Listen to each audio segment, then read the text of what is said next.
Shalom. Saudara yang terkasih,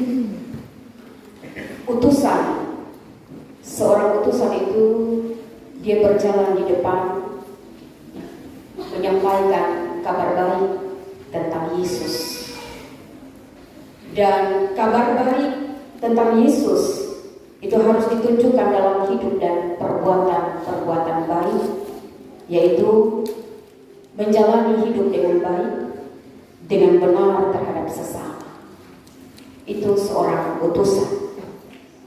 Kekasih-kekasih Tuhan, pewartaan pertama di minggu pertama tahun 2024 dimulai dengan kitab Markus. Dan kitab Markus ini menekankan pentingnya kerja nyata dan perbuatan-perbuatan pembebasan yang dilakukan oleh Yesus. Dan itu juga yang harus dilakukan oleh sang utusan. Maka pejabat-pejabat gereja yang ditabiskan pada minggu-minggu pertama di tahun 2024 untuk periode yang baru ini perlu untuk merubah format pelayanan supaya gereja dan jemaat-jemaat menjadi Injil atau menjadi kabar baik bagi dunia ini. Berbicara tentang gereja atau bukan omong tentang gedungnya, dan berbicara tentang orang-orang yang ada dalam gereja dan juga setiap jemaat Tuhan. Maka saudara-saudara yang terkasih, sekali lagi di tahun 2024 periode yang baru perlu untuk kita merubah format pelayanan supaya gereja dan jemaat-jemaat menjadi Injil, yaitu kabar baik bagi dunia. Penatua, diaken, pengajar bertugas selama periode pelayanan 2024-2027 harus kita menjaga format ini, yaitu bahwa jemaat-jemaat dan gereja menjadi Injil, menjadi kehadiran yang bermakna. Penatua, diaken, dan pengajar harus menjadi kehadiran yang bermakna, bawa kabar baik dan pembebasan kepada sesama, kepada jemaat yang Tuhan percayakan. Saudara yang terkasih, Injil Markus menulis bahwa pada permulaan Injil Yesus Kristus ada seorang tokoh yang muncul, dan tokoh itu bukan dari dalam organisasi resmi. Tokoh ini juga bukan dari kalangan level atas, tetapi dia berasal dari kalangan rakyat, berasal dari kalangan umat percaya. Dan saudara yang terkasih, itu nampak dari makanannya, dari pakaiannya, dan juga dari tempat tinggalnya. Pakaiannya adalah jubah dari bulu onta, ikat pinggangnya adalah ikat pinggang kulit, makanannya adalah belalang dan madu hutan, dan tempatnya itu ada di padang gurun. Saudara-saudara yang terkasih, orang-orang yang percaya yang bekerja di zaman ini, kita orang-orang percaya, kita bekerja dalam berbagai sektor. Ada sektor sosial, ada kebudayaan, ada teknologi, ada teknik, dan seterusnya. Tentunya semua orang yang bekerja dalam sektor-sektor ini paham betul tentang ada perubahan-perubahan yang terjadi di tengah-tengah masyarakat.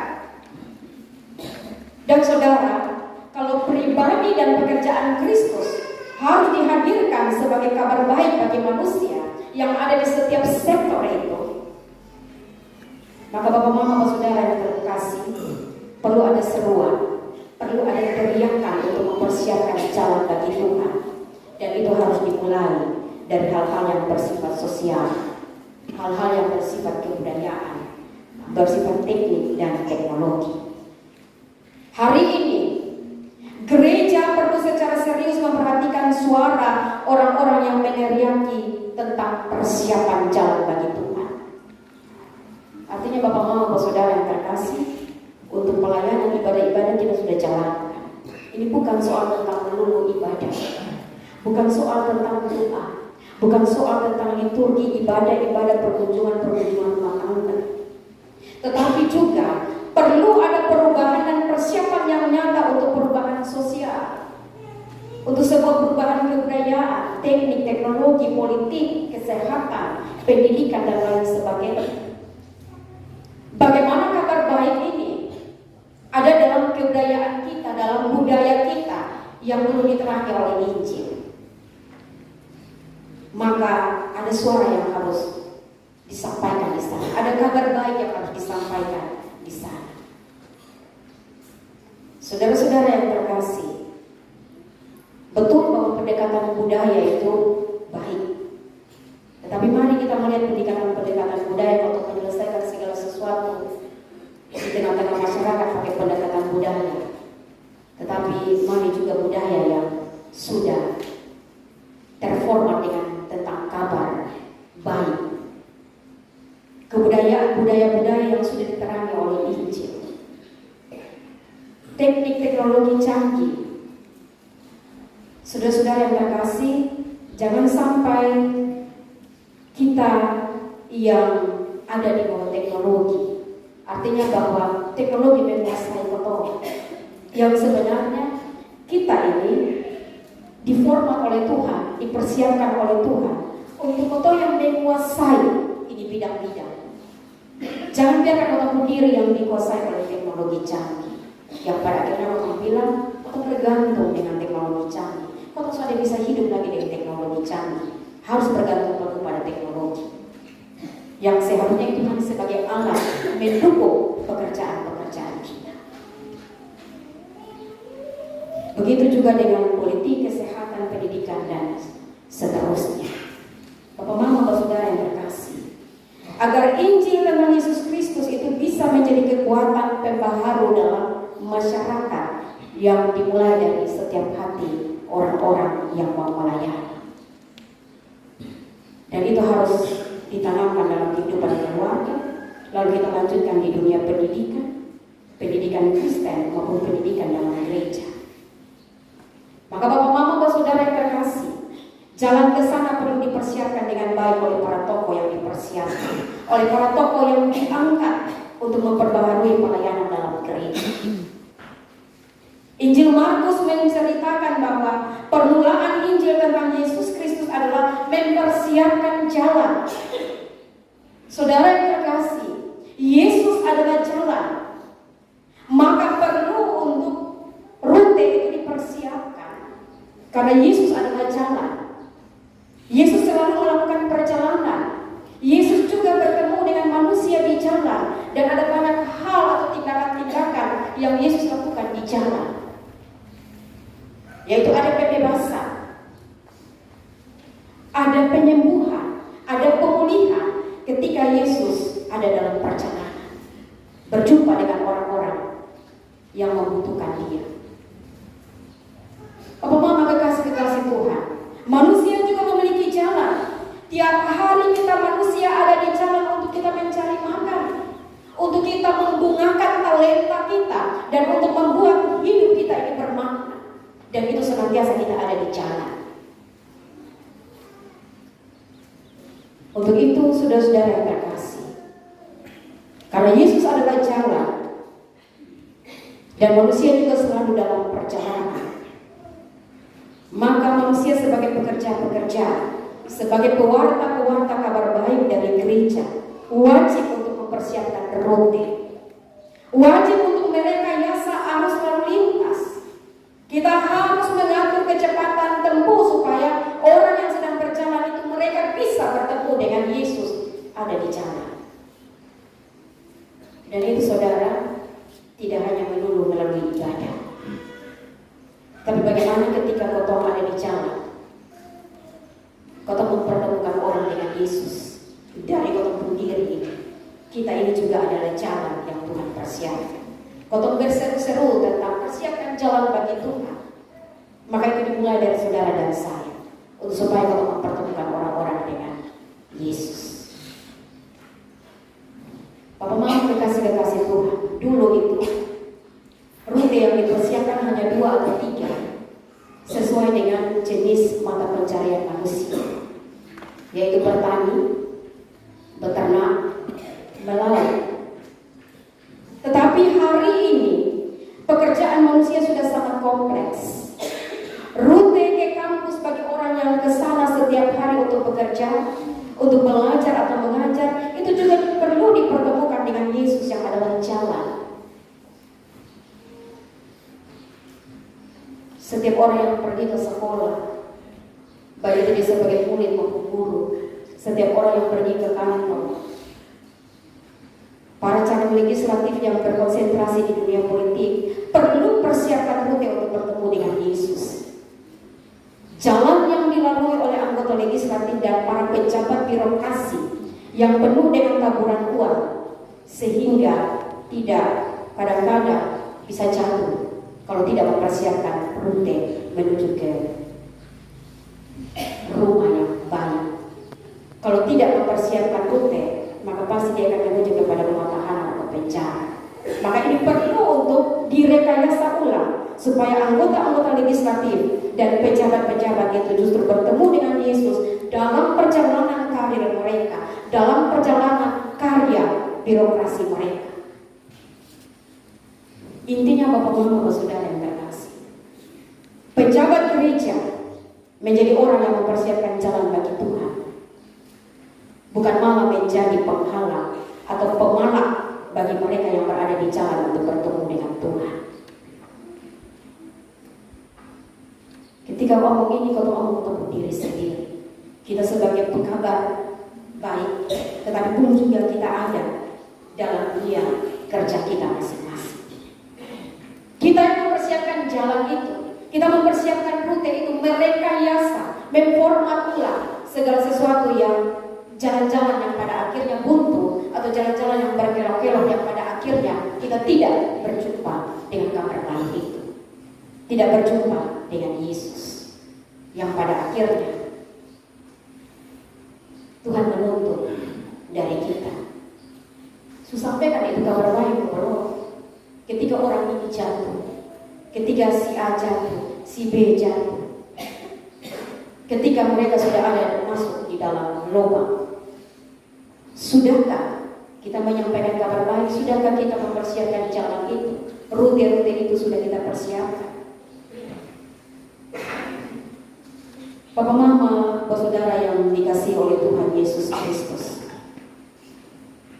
persiapan itu dilakukan dengan meluruskan jalan yang bengkok, menimbun yang berlubang, membersihkan rumput dan sampah yang menutup jalan itu, sehingga perjalanan nanti menjadi lancar. Memang Bapak, Mama, Saudara yang terkasih, jemaat Tuhan anggota SIDI sudah mempercayakan ada 102 yang di dalamnya ada penatua, diaken dan pengajar.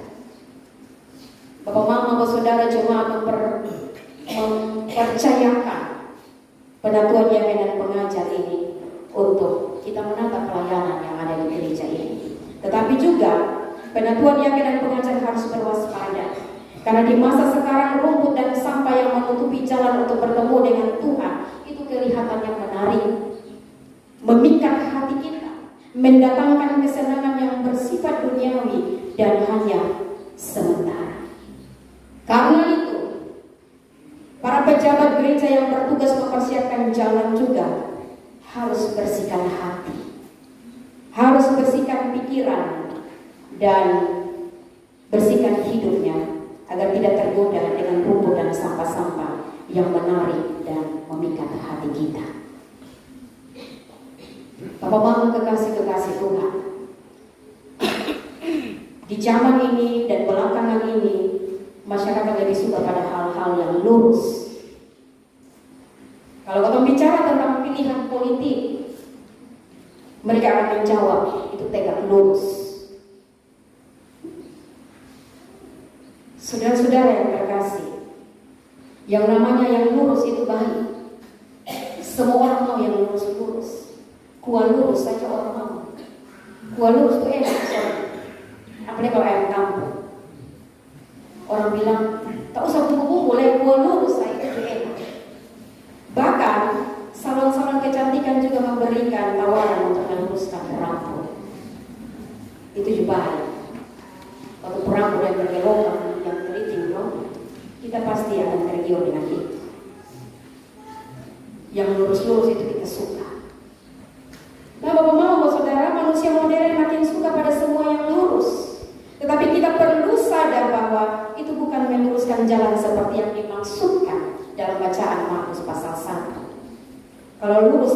itu membutuhkan banyak uang dan menghasilkan gaya hidup yang sosialita. Tetapi justru itu menggoda kita untuk melakukan banyak penyimpangan dan penyalahgunaan wewenang, bahkan juga keuangan. Saudara yang terkasih, lurus yang dimaksudkan oleh Markus pasal 1 ini adalah jangan kita memeras. Cukupkanlah dirimu dengan gajimu, dengan apa yang ada padamu yang menjadi hakmu. Bertindaklah dengan adil, belalah kebenaran, dan menolong mereka yang berada dalam kesulitan. Itu menurut penginjil Markus. Yang lurus itu yang itu. Bukan omong tentang meluruskan rambut atau kue lurus yang disediakan kepada meja makan masing-masing. Tetapi yang dimaksudkan adalah cukupkanlah kau diri dengan apa yang ada, supaya kita jangan terjerumus dan kita jatuh. Saudara yang terkasih, Yohanes yang hadir dengan khotbah tentang perlunya pertobatan sebagai bentuk konkret dari kesetiaan untuk menyambut Yesus Kristus, dia bertindak konsisten dengan hidup yang penuh dengan kesederhanaan. Apa yang dia teriakkan, itu juga yang dia lakukan dalam hidup. Dia hidup penuh dengan kesederhanaan. Jadi sudah mungkin dia jatuh. Saudara-saudara yang terkasih, ada orang juga yang bilang begini, nanti kalau kamu lihat, kira-kira nanti jatuh di bagian mana? Kau paling suka lihat orang jatuh. Tetapi semua orang ini soalnya pernah menginginkan untuk dia jatuh. Tetapi ada juga yang menginginkan untuk dia jatuh. Oleh sebab itu saudara-saudara yang terkasih, supaya kau sudah jatuh, maka jalan lurus-lurus. Iko yang Tuhan mau, supaya kau berjumpa dengan Yesus, kau berjumpa dengan itu kabar baik. Cerita tentang Yesus baru akan menjadi kabar baik kalau dia yang sebagai pewarta kabar baik bukan hanya meluruskan jalan bagi orang lain, tetapi dia sendiri juga harus hidup lurus, tidak menjadi penghambat, apalagi sekedar penikmat kabar baik itu. Itu tugas dari kita di periode yang baru ini. 102 tambah dengan pendeta 103. Saudara-saudara yang terkasih, Yesus akan berita atau cerita tentang Yesus menjadi kabar baik kalau kita sebagai pewarta, kita bukan hanya meluruskan jalan bagi orang, tapi untuk hidup pun juga lurus, supaya kita bisa menjadi contoh dan teladan. Jangan sampai atau jangan bengkok-bengkok. Jangan sampai kita menjadi penghambat, apalagi hanya sekedar penikmat kabar baik. Jangan hanya sebagai penikmat, tetapi mari kita menghidupkan kabar baik itu ada dalam diri kita. Kita menjadi surat Kristus yang terbuka, menjadi kabar baik yang terbuka. Jadi orang lihat kita bahwa di situ ada kabar baik. Orang lihat kita, oh ada Yesus di situ, sehingga orang lain dapat berjumpa dengan Yesus. Tugas tanggung jawab saudara dan saya tidak hanya tentang jabatan pelayanan, tetapi juga akan ada dalam jabatan-jabatan organisasi. Saudara-saudara yang terkasih, ketika sebagaimana diumumkan bahwa kita akan ada dalam rapat perdana untuk pembentukan kemajelisan, maka setiap tugas tanggung jawab yang ada pada kita ketika kita potong dipercayakan ada pada posisi manapun. Sebagaimana nas pembimbing mengatakan, apa juga yang kamu perbuat, perbuatlah dengan segenap hatimu seperti untuk Tuhan dan bukan untuk manusia. Kita sedang bekerja dalam ladangnya Tuhan, mengerjakan pekerjaan Dia yang mengutus kita. Maka mari kau menerima tugas tanggung jawab kita, melaksanakan itu, dan kita mempersiapkan rute-rute perjalanan supaya ketika kau berjalan tidak saja untuk jemaat, tetapi orang-orang yang datang dari provinsi yang lain pun, karena kau sudah mempersiapkan itu rute, maka mereka dapat berjumpa dengan Tuhan Yesus. Tuhan menolong kita semua. Selamat berkarya di hari yang ke-7 seterusnya di minggu pertama tahun 2024. Bagi kita semua jemaat Tuhan, waktu terus berdoa, sekiranya tanah di mana potong berpijak Tuhan berkati, sehingga di tahun ini jangan sampai terjadi kekeringan dan kelaparan. Kita berdoa supaya Tuhan memberkati tanah kita dan mau bisa terus bekerja, mengolah